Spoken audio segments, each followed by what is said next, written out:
উত্তরবঙ্গের এক প্রত্যন্ত জায়গায় একটা পুরনো রেল স্টেশন ছিল, নাম শিমুলতলা। স্টেশনটা বহু বছর আগে বন্ধ হয়ে গেছে। তবু আশ্চর্যের ব্যাপার হল, প্রতি অমাবস্যার রাতে ঠিক 12:07 সেখানে একটা ট্রেন এসে দাঁড়ায়। ট্রেনটার নাম কেউ জানে না। লোকাল লোকেরা একে বলে শেষ ট্রেন। যারা একবার এই ট্রেনে উঠেছে তাদের আর কখনো খুঁজে পাওয়া যায়নি। রাহুল কলকাতা থেকে আসছিল একা, গবেষণা করছিল পরিত্যক্ত রেল লাইন নিয়ে। গ্রামে ঢুকতেই সবাই তাকে সাবধান করেছিল। বাবু, অমাবস্যার রাতে শিমুলতলার দিকে যাইও না। রাহুল হেসেছিল। ভূত এসব সে বিশ্বাস করে না। রাত 11:45, চাঁদ নেই, চারদিকে অস্বাভাবিক নীরবতা। হঠাৎ দূরে রেল লাইনের দিকে ঠক ঠক ঠক শব্দ। ঘড়িতে সময় 12:07। একটা কালো ট্রেন, কোনো আলো নেই, ধোঁয়া নেই, নিঃশব্দে এসে দাঁড়ালো। কিন্তু সবচেয়ে ভয়ঙ্কর ব্যাপারটা, ট্রেনের দরজা খুলল। ভেতর থেকে নামল কিছু মানুষ। না, মানুষ নয়। ওদের পা মাটিতে ছোঁয়ে না, চোখ নেই, শুধু কালো গর্ত।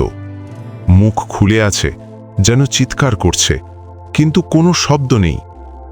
একটা বাচ্চা মেয়ের হাত ধরে থাকা এক মহিলা হঠাৎ রাহুলের দিকে তাকালো। আর তখনই রাহুল বুঝল, ওদের ছায়া নেই। মেয়েটা ফিসফিস করে বলল, দাদা, তুমি কি আমাদের বাড়ি পৌঁছে দেবে? রাহুলের গলা শুকিয়ে গেল। তার শরীর নড়ছে না। ট্রেনের ভেতর থেকে কেউ একজন নেমে এলো ধীরে ধীরে। রেলকর্মীর পোশাক, মুখ আধখানা পচে গেছে, চোখ দুটো ঝুলে আছে। সে বলল, টিকিট কাটা হয়নি, কিন্তু উঠতেই হবে। হঠাৎ রাহুলের পায়ের নিচে মাটি নরম হয়ে গেল।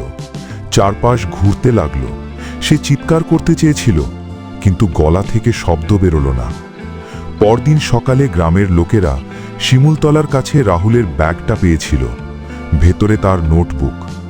শেষ পাতায় কাঁপা হাতে লেখা ছিল, ওরা সবাই সেই যাত্রীরা যারা 1986 সালের ট্রেন দুর্ঘটনায় যারা পুড়ে মারা গিয়েছিল।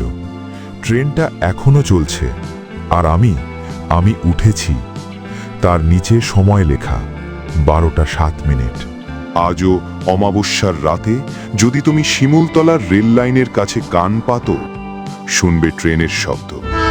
আর যদি কেউ ফিসফিস করে বলে, একটু সাহায্য করবেন, তখন পেছনে তাকাবে না, কারণ শেষ ট্রেন নতুন যাত্রী খুঁজছে। তো বন্ধুরা, আমার গল্পটি যদি ভালো লাগে তাহলে লাইক, শেয়ার, কমেন্ট করো। সাথে বেল আইকনটা অন করে পাশে থাকো।